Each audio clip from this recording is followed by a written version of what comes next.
Vigorously active and aggressive, especially in support of a cause. That's dictionary.com's definition of the term militant. I find it interesting how the actions required to fit the description of vigorously active and aggressive change based on what cause those actions are attached to. The most polarizing comparison I can think of is the cause of spreading religious doctrine versus the cause of merely explaining why one doesn't consider that doctrine worthy of adherence. Most atheist and religious people alike tend to agree that militant theists are the types who at the very least perch in public venues preaching their doctrine to passersby, oftentimes using guilt to coax listeners and onlookers into considering their religious claims or accept bite-sized chunks of their literature. At the very worst, a militant believer is the type who flies planes into buildings, blows up abortion clinics, or does something equally radical and vitriolic in the name of or in the attempt to advertise their religious causes. Most believers and non-believers alike don't seem to have a problem with agreeing that such people are militant in their beliefs. The disparity comes when agreeing on what it means to be a militant atheist.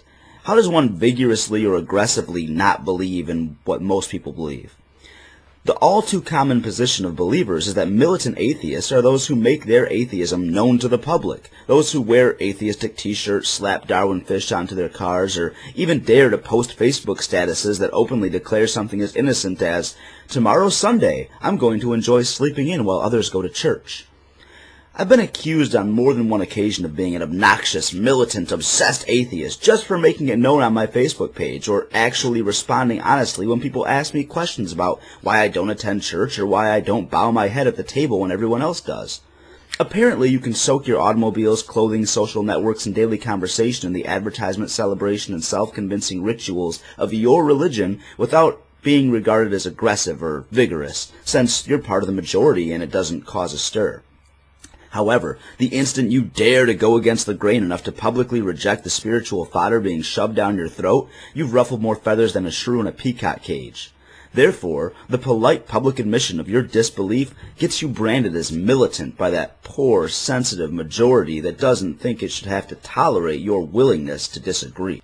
There's no excuse for such hypersensitivity from those who would quickly claim oppression if they were even asked to put away their symbols of torture and books of misogyny, murder, hatred, and guilt in public or around children.